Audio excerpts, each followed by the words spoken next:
अफसरशाही के गलियारों में खलबली मच गई है। बड़ी खबर मिल रही है, जहां लखनऊ के मंडल आयुक्त ने एलडीए के चीफ इंजीनियर को चिट्ठी उनके पद से हटाने के लिए आदेश जारी किया है। देखिए, इंदु शेखर नाम है जिन्हें पद से हटाने के लिए आदेश जारी किया गया है। इस फैसले के पीछे एक ऐसी वजह चर्चा में है जिसने सबको चौंका दिया है, और इससे जुड़ी एक चिट्ठी भी चर्चा में है और इसके हवाले से दावा किया जा रहा है। ये भी हम आपके सामने रखें तो देखिए, लखनऊ के मंडलायुक्त रंजन कुमार ने अपने एक आदेश के बाद अफसरशाही की गलियारों में एक हलचल मचा दी है, और बड़ा मामला है ये, जहां एक चिट्ठी के बाद ये पूरा मामला किस तरीके से तूल पकड़ता दिखाई दे रहा है, ये हम आपके सामने रख रहे हैं। तो देखिए, हैरान करने वाली खबर लखनऊ से।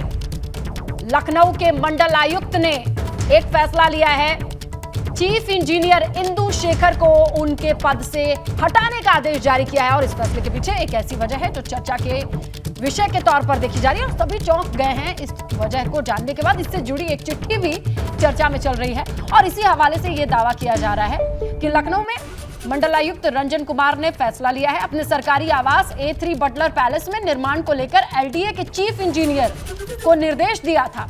मंडल आयुक्त के सरकारी आवास की मरम्मत पर 81 लाख रुपए से ज्यादा के खर्च का प्रस्ताव तैयार किया गया था। इस पर एलडीए के चीफ इंजीनियर इंदु शेखर सिंह ने आपत्ति दर्ज कराई। 21 जुलाई को उन्होंने इस प्रस्ताव पर आपत्ति दर्ज कराई थी।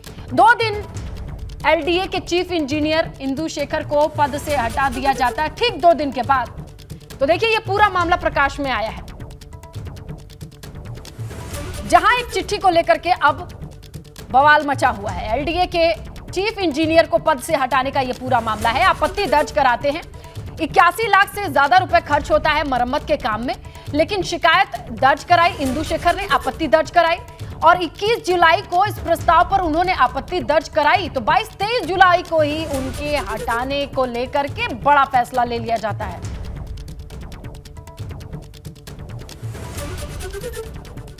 और इस बीच एबीपी गंगा के पास इस मामले से जुड़े दस्तावेज भी मौजूद है, जहां एक पत्र में कमिश्नर के आवास में निर्माण और मरम्मत की राशि का प्रस्ताव है, जिसमें बकायदा 21,79,000 से ज्यादा की रकम का जिक्र किया गया है। और देखिए, ये वो लेटर है, एबीपी गंगा के पास ये लेटर है जहां ये बड़ा खुलासा इसमें होता है। इससे जुड़े दस्तावेज मौजूद हैं एबीपी गंगा के पास। एक पत्र में कमिश्नर के आवास में निर्माण और मरम्मत की राशि का यह प्रस्ताव है, जिसमें बकायदा 81,79,000 से ज्यादा की रकम का जिक्र किया गया है। जबकि दूसरे पत्र में चीफ इंजीनियर रहे इंदु शेखर दावा कर रहे हैं कि जिस आवास पर काम करवाया जाना है वो राज्य संपत्ति विभाग के अंदर आता है, लिहाजा प्रस्तावित कार्य राज्य संपत्ति विभाग में करवाया जाए। यही आपत्ति दर्ज की गई थी, और उससे जुड़ा हुआ ये दस्तावेज, ये देखिए, ये लेटर है, ये एबीपी गंगा के पास है, और आप इसमें साफ तौर पर देख सकते हैं। एक पत्र है जिसमें कमिश्नर के आवास में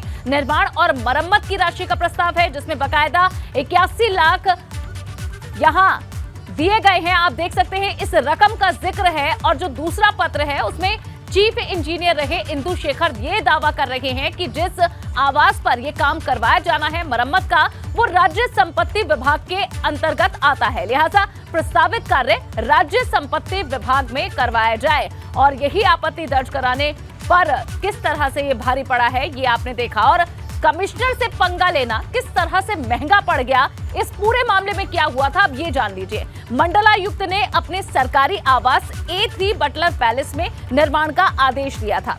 एलडीए के चीफ इंजीनियर इंदु प्रकाश को मंडलायुक्त रंजन कुमार ने निर्देश दिया कि सरकारी आवास की मरम्मत पर 81 लाख से ज्यादा के खर्च का प्रस्ताव तैयार हुआ। राज्य संपत्ति विभाग के अंदर आवास आने पर चीफ इंजीनियर ने इस पर आपत्ति जाहिर की।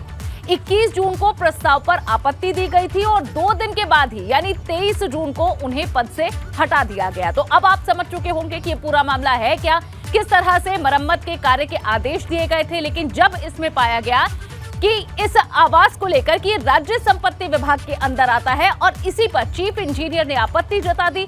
21 जून को प्रस्ताव पर आपत्ति जताई गई थी, और 2 दिन के बाद ही 23 जून को उन्हें पद से हटा दिया गया। तो किस तरह से पंगा लेना भारी पड़ गया है ये आप जान रहे हैं, और एक बार फिर से रुक कर लेते हैं स्नेहलता का। तो चलिए ये पूरा मामला है क्या, इसे और नजदीक से समझने की कोशिश करते हैं। हमारे सहयोगी विवेक त्रिपाठी हमारे साथ जुड़ गए। विवेक, पहले तो ये जरा समझाइए कि इस पूरे मामले में इंदु प्रकाश ने जिस तरीके से आपत्ति दर्ज कराई, वो पूरा मामला जुड़ा है क्या आदेश से जुड़ी? थोड़ी आसान शब्दों में सिलसिलेवार ढंग से ये पूरा मामला समझाइए और आज क्या होने वाला है ये भी बताइए। स्नेहलता, सबसे पहले इंदु शेखर सिंह के बारे में बता दूं। चीफ इंजीनियर एलडीए का सिर्फ लखनऊ में प्रसिद्ध नहीं होता है, उसका नाम नहीं होता है, रसूख नहीं होता है। उत्तर प्रदेश नहीं, देश नहीं, विदेशों तक में उसका नाम रसूख होता है, क्योंकि यहाँ पर तमाम देश के बड़े आईपीएस, आईएएस, राजनेता, मंत्री, विधायक, कारोबारी, समाजसेवी लखनऊ में रहते हैं। और लखनऊ में जो रहेगा उसको आवास के लिए एलडीए की ज़रूरत पड़ेगी, तो एलडीए जाएगा तो चीफ इंजीनियर की ज़रूरत पड़ेगी ही पड़ेगी। इंदु शेखर एक बड़ी शख्सियत है, 4.5 साल से एलडीए में बने हुए हैं, जमे हुए हैं, मलाईदार क्रीमी पोस्ट पर जमे हुए हैं। अभी 2 दिन पहले उनको हटाया गया, लेकिन 4.5 साल से वो लगातार बने हुए थे। मूंछों की लड़ाई आती है तब जब वो कमिश्नर के जो बंगला है उसकी मरम्मत और अनुरक्षण के काम का एस्टीमेट पास करने से मना कर देते हैं। ये A3 है, हम ठीक कमिश्नर के उसी बंगले के बाहर खड़े हैं। इस बंगले की भी एक अच्छी कहानी आपको बता दें, एबीपी गंगा के दर्शकों को ये बताना ज़रूरी है कि ये बंगला रविंदर सिंह आईएएस रहते थे यहाँ 20 साल से। थोड़ा सा अंदर भी ले चलते हैं दिखाते हुए। 20 साल से यहाँ पर रहते थे रविंदर सिंह, सीनियर आईएएस और मायावती की सरकार में प्रमुख सचिव भी रहे, मायावती के खास अधिकारी माने जाते थे।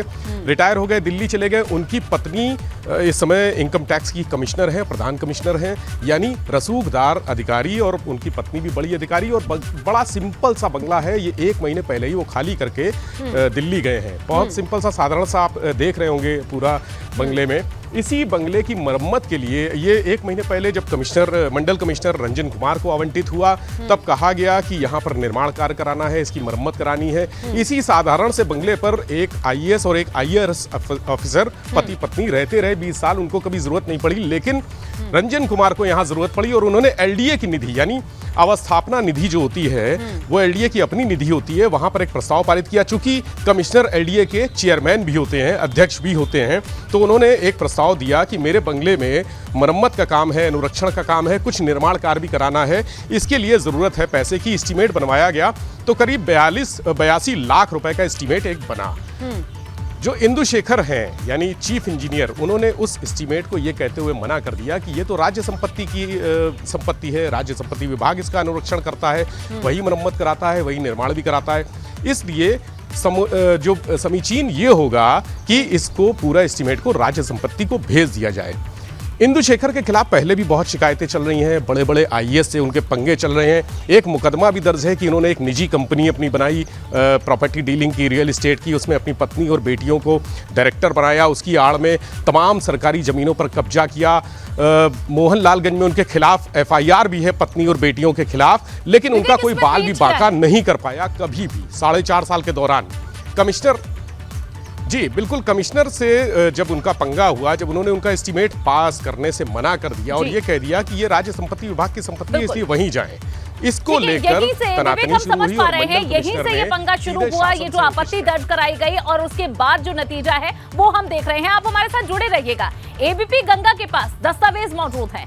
एक पत्र में कमिश्नर के आवास में निर्माण और मरम्मत की राशि का प्रस्ताव है, जहां पत्र में 81,89,000 से ज्यादा की रकम का जिक्र किया गया है। और दूसरे पत्र में चीफ इंजीनियर रहे इंदु शेखर ने दावा किया है कि जिस आवास पर काम करवाया जाना है वो राज्य संपत्ति विभाग के अंदर आता है। प्रस्तावित कार्य राज्य संपत्ति विभाग में करवाया जाए, ये आपत्ति उन्होंने दर्ज की थी, जिसके बाद ये फैसला अब हो गया। उन्हें कार्य अब उन पर ये एक्शन लिया गया है और उस बाबत जो चिट्ठी है वो भी आपको एबीपी गंगा पर हम दिखा रहे हैं कि किस तरह से आपत्ति दर्ज की गई और उसके बाद उसका नतीजा भी दिखा। जी स्नेहलता, तो देखिए अनु, कुल मिला के ये पेज है, ये हम चलिए विवेक से और क्लियर करते हैं कि राज्य संपत्ति विभाग या फिर एलडीए किसके खाते में जाना चाहिए ये मरम्मत का काम। कुल मिलाकर के यही एक उलझाऊ मामला है जिसे लेकर के चीजें आगे बढ़ती जा रही हैं। मैं सही हूं विवेक? बिल्कुल सही कह रही हैं आप स्नेहलता, ये राज्य संपत्ति विभाग की संपत्ति है, उनका मकान है और अनुरक्षण का काम, देखरेख का काम, निगरानी का काम, मेंटेनेंस का काम और जो भी निर्माण कार्य होते हैं वो राज्य संपत्ति विभाग ही कराता है। यानी यहाँ पर अगर माली होगा, यहाँ पर अगर ड्राइवर होंगे, यहाँ के जो नौकर होंगे, वो सब राज्य संपत्ति विभाग की तरफ से दिए जाते हैं। यहाँ फर्नीचर रखा होगा, यहाँ एसी लगा होगा, यहाँ टीवी होगा, सारी चीज़ें राज्य संपत्ति विभाग की जिम्मेदारी होती है कि एक आईएएस अफसर या आईपीएस अफसर या जो पीपीएस होते हैं, पीसीएस होते हैं या मंत्री होते हैं, जो भी आवास जिसको मिलते हैं राज्य संपत्ति की तरफ से मिलते हैं और राज्य संपत्ति की जिम्मेदारी होती है कि वो पूरा मेंटेनेंस करके फुल्ली फर्निश्ड आवास देते हैं। ये सीधा सीधा इंदु शेखर ने कहा कि ये हमारी संपत्ति नहीं है और एलडीए एक कमाऊ संस्था है, एक कॉरपोरेशन है, डेवलपमेंट अथॉरिटी है, यानी वहां पर किसी दूसरे विभाग का अनुरक्षण कार्य या मरम्मत का कार्य नहीं किया जा सकता। ये चेयरमैन होने के नाते कमिश्नर ने कहा था कि 82 लाख का एस्टीमेट हमारा, चूंकि एलडीए के चेयरमैन है तो हमको एलडीए की अवस्थापना निधि से ये काम करा दिया जाए, लेकिन लीगली ये सही नहीं है। सही है राज्य संपत्ति विभाग है। कमिश्नर को पत्र लिखना चाहिए था राज्य संपत्ति विभाग को कि ये निर्माण कार्य कराना है, ये मरम्मत करानी है, टाइल्स लगने हैं, दीवारें तोड़कर सीलिंग, फॉल सीलिंग लगानी है, दीवारें तोड़कर हटानी है या नई दीवारें बनानी है, सारा काम कमिश्नर का राज्य संपत्ति विभाग को, एक जिस तरह से उन्होंने एलडीए से कहा उसी तरह से राज्य संपत्ति विभाग को कहना चाहिए था। राज्य संपत्ति विभाग यहाँ पर कि जहां कंप्लेन या फिर जहां पर डिमांड रखनी चाहिए थी वहां रखी नहीं गई और उस पर एक्शन हो गया। अब इस पूरे मामले में आगे क्या अगला कदम है?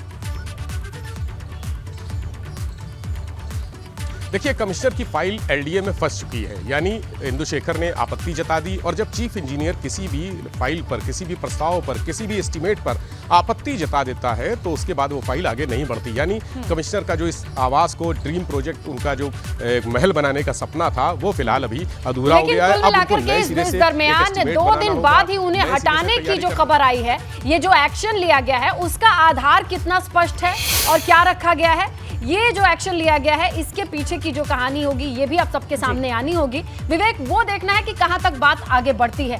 फिलहाल शुक्रिया विवेक, तमाम जानकारी के लिए, डिटेल में समझाने के लिए कि राजस्व विभाग के पास जो मसौदा जाना था उसका काम और उसका खर्च एलडीए के खाते में भेजा गया और इसी बात पर आपत्ति जताई गई। हालांकि 2 दिन बाद उन्हें हटाने का फैसला भी कर लिया गया। बिल्कुल यही स्नेहलता हमने देखा है।